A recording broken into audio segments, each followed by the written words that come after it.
Colonel David Carter, a seasoned military officer, stepped into the bustling airport, his polished dress shoes clicking against the tiled floor. His uniform, adorned with medals and ribbons, symbolized years of dedication and sacrifice. However, today was different. This mission carried a weight unlike any other. He wasn't just traveling for duty, he was fulfilling a solemn promise. Draped in the American flag, the casket of Private First Class Jason Reynolds, a young soldier only 21 years old, lay waiting on the tarmac. Carter had one mission: to escort this fallen hero home. The airport was filled with the usual chaos: families dragging rolling suitcases, business travelers glued to their phones, children running ahead of exhausted parents. Yet for Carter, the noise faded into the background. His focus remained on the task ahead. He approached the airline counter with purpose, placing his military orders and ID on the desk. The agent barely glanced at him at first, typing into the computer with the routine efficiency of someone who had done this 1,000 times. Then, something changed. Her expression tightened, her eyes flickered with hesitation. She exchanged a quick glance with a colleague before looking back at Carter with a forced smile. "Sir, I'm sorry, but there's an issue with your ticket. We can't allow you to board this flight." Carter remained composed, his years of discipline keeping any frustration in check. "I'm escorting the remains of a fallen soldier. All my documentation is in order." The agent didn't meet his gaze. "I understand, sir, but there's a security protocol in place. We can't override it." Silence settled between them, thick with unspoken words. Carter had been in countless high-pressure situations: combat zones, foreign diplomacy, tense negotiations. But this was different. He recognized the vague deflections, the kind used when someone didn't want to admit the real reason behind their actions. Yet he wasn't just standing there for himself. This wasn't about rank or recognition. It was about a fundamental principle ingrained in every soldier: no one gets left behind. Colonel David Carter stood firm at the airline counter, his presence commanding yet calm. The weight of his uniform was nothing compared to the burden he carried, the duty of escorting a fallen soldier home. But now he was facing an obstacle he had never expected: an airline refusing to let him board. The excuse: security protocol. A vague, impersonal phrase meant to deflect questions rather than provide real answers. The agent at the counter wouldn't meet his eyes. She repeated her statement with the same forced politeness, but Carter wasn't someone easily brushed aside. His voice remained steady, unwavering. "Ma'am, I need to understand exactly what the issue is. This is a military assignment, not a personal trip. My documentation is valid." The agent hesitated.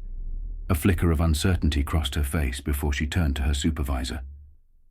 The man, appearing tired and indifferent, stepped forward and folded his arms.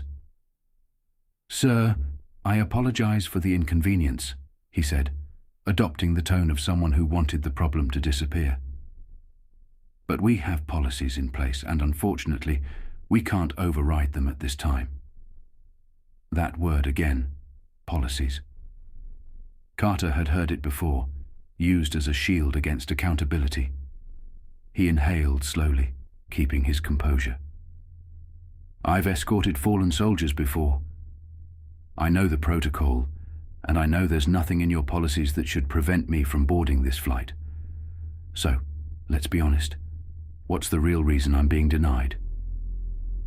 The supervisor shifted uncomfortably, but didn't answer. The silence stretched. Behind Carter, the line of passengers had grown, and murmurs began to ripple through the crowd. People were watching now. They could sense that something wasn't right.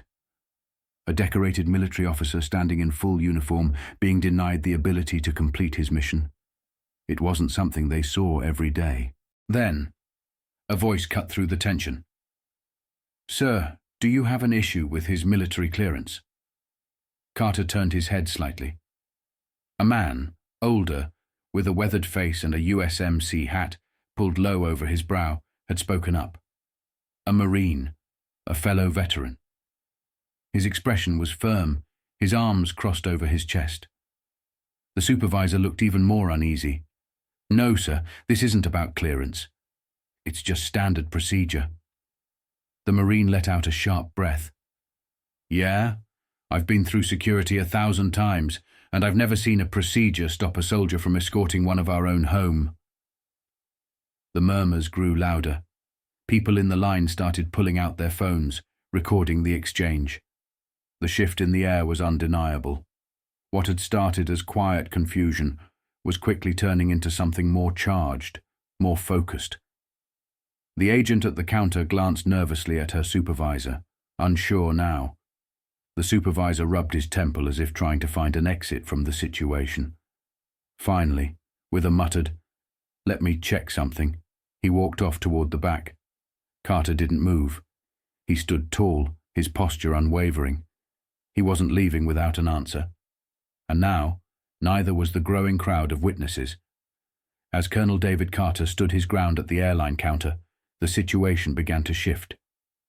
What had started as a quiet, bureaucratic hurdle was now turning into something much bigger. The murmurs in the crowd grew louder, and more passengers began paying attention. People were no longer just waiting in line for their flights. They were watching, listening, and most importantly, recording. A young man in a hoodie near the back of the line pulled out his phone, his fingers moving quickly across the screen. A woman in a red blazer leaned toward her husband, whispering, "This isn't right. He's in uniform." Another passenger, a middle-aged woman clutching her purse, shook her head in disbelief. The tension in the air was thick, charged with an energy that the airline staff could no longer ignore. Then, a new voice cut through the hum of the terminal. "Excuse me, sir." A young woman, no older than 25, stepped forward, phone in hand. She looked uncertain, but determined. I don't mean to intrude, but I just want to make sure I understand. They're not letting you board." Carter exhaled slowly and met her gaze. He had seen this before, not at an airport, but in situations where people hesitated to speak up until the moment demanded it. He gave her a small nod. "That's correct." The young woman blinked as if expecting a different answer, then turned her phone screen toward him. "I'm live right now. People need to see this." And just like that, the floodgates opened. Another man lifted his phone. "This is wrong," he said, shaking his head. "This man is literally escorting a fallen soldier." Further back, a woman raised her voice. "Excuse me," she called toward the counter. "Can someone explain why this is happening?" Some passengers shifted uncomfortably, unsure whether they should get involved. Others, however, had already made up their minds. The energy in the terminal had changed. It was no longer just about Carter. It was about what he represented. It was about what was right. The agent behind the counter, who had once been so certain in her refusal, suddenly looked nervous. Her fingers hovered over the keyboard, eyes darting toward the growing number of phone cameras now pointed in her direction. Then, the Marine who had spoken up earlier took a step forward. His patience had worn thin. "I've seen a lot of things in my time," he said, his voice firm but steady. "But I never thought I'd see the day when an American soldier, especially one escorting the remains of a fallen brother, was treated like this." The silence that followed was different. It wasn't just about watching anymore.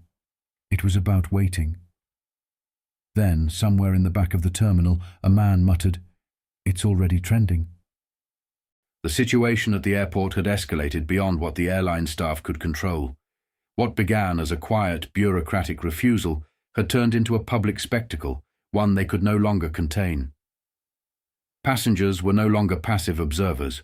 They were engaged, speaking up, recording, and spreading the story in real time. Carter remained composed, but he could feel the shift in the air. The tension, the growing frustration, the realization among those watching that something unjust was happening right in front of them. Phones were out, cameras rolling, and the story was spreading faster than the airline had anticipated.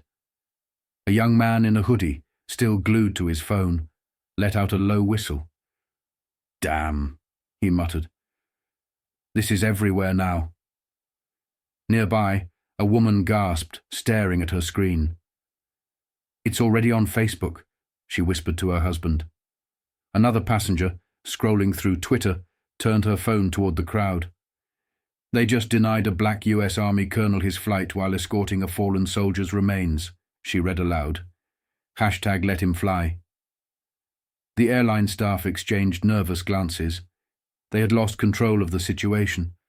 The supervisor who had disappeared earlier finally returned, but he wasn't alone.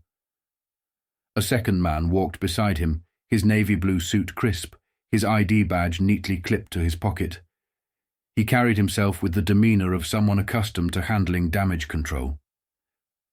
He took one quick look at the scene, the Marine standing firm, the passengers recording, the unwavering posture of Colonel Carter, and immediately understood the severity of the situation. Clearing his throat, he stepped forward. "Colonel," he began, his voice smooth, practiced, "I sincerely apologize for the miscommunication. There appears to have been an error in our system, but we're working to get you on your flight as soon as possible." Carter had been in the military long enough to recognize when someone was trying to smooth things over without taking real responsibility. Miscommunication. That word meant one thing. They got caught. He let the moment hang, watching as the airline representative shifted under the weight of the silence. "I see," Carter finally said, his voice measured. "An error, you say?" "Yes, sir. A regrettable mistake," the man assured him. "We want to make it right. We'll personally escort you to your gate now. First-class accommodations, of course." Carter exhaled slowly. First class. As if that was the point. He glanced at the counter, where the same agent who had denied his flight now kept her gaze fixed on the screen, avoiding his eyes. The same one who never bothered to check before saying no. "I appreciate the urgency," Carter said, his voice calm but firm. "But I need to clarify something." The representative nodded quickly. "Of course." Carter's gaze didn't waver. "If no one recorded this, if no one spoke up, would I still be standing here?" Silence. The man swallowed hard. "Sir, you don't need to answer," Carter interrupted. He already knew. A murmur rippled through the crowd. The truth hung heavy in the air. The representative, realizing he had lost control of the narrative, attempted one last save. "Sir, we sincerely apologize." Carter met his gaze. "This isn't about an apology," he said. "It's about accountability." Another murmur of agreement spread through the crowd. People weren't just upset anymore. They were disappointed. The airline had made a mistake, but now they were trying to cover it up rather than take real responsibility. And that was something the public wouldn't forget. The airline had officially lost control of the situation. What started as a simple refusal at the counter had turned into a viral firestorm spreading across the internet at an unstoppable pace. The damage was already done. As Colonel David Carter stood his ground, the airline representative struggled to regain control. But it was too late. The public had already taken over the narrative. Tweets, Facebook posts and live streams were circulating faster than the airline could react. News outlets had picked up the story, and veterans organizations were already issuing statements condemning what had happened. A young man in a hoodie, still glued to his phone, let out a low chuckle. "This is everywhere," he muttered, shaking his head. "They really messed up." A woman in a denim jacket clutched her purse and turned to her husband. "It's trending," she said, her voice tinged with disbelief. "People are furious." The Marine who had spoken earlier folded his arms and smirked. "They don't even know what kind of storm they just started." Then, as if on cue, the airport's loudspeaker crackled to life. Attention passengers. Due to unforeseen circumstances, Flight 237 to Phoenix will be delayed. We apologize for any inconvenience.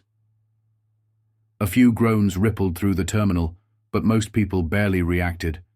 Their focus remained on what was happening in front of them. Then something shifted.